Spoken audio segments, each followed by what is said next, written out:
Hello, मला लावायची होती आज माझ्या केसांना मेहंदी. म्हटलं चला तुमच्यासोबत पण शेअर करते. आता माझ्या टेरेस गार्डनमध्ये ना कढीपत्ता, जास्वंद ह्याचे सगळ्यांची झाडं आहे. तेच मी आता घेतली आणि इथं एक पातेल्यामध्ये पाणी गरम करायला ठेवलेलं आहे. त्याच्यामध्ये मेथीदाणे टाकलेले आहे, एक चमचा जवस टाकलेले, छान असं उकळू देताना त्याच्यामध्ये टाकलेले आहे जास्वंदाची पानं. तुम्ही फुलेसुद्धा टाकू शकता. याच्यामध्ये कढीपत्तासुद्धा टाकलेला आहे, छान असा धुवून घेतला आणि चहा पावडर टाकलेली आहे, जास्वंदाची सुकलेली फुलं टाकलेली आहे.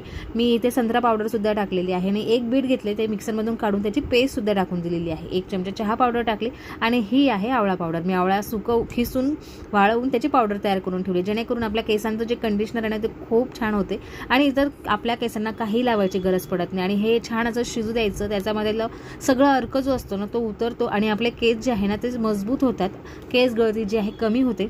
आता हे सगळं थंड झाल्यानंतर ना मी इथे नुपूरची मेहंदी घेतलेली, त्याच्यामध्ये हे सगळी पेस्ट यांना गाळून टाकायची आणि इथे मी टाकलेलं आहे कॅस्टर ऑइल आणि याच्यामध्ये ना तुम्ही अंड्याचा पल्पसुद्धा टाकू शकता, पण मी आता टाकलेला नाही कारण अधिक महिना चालू आहे.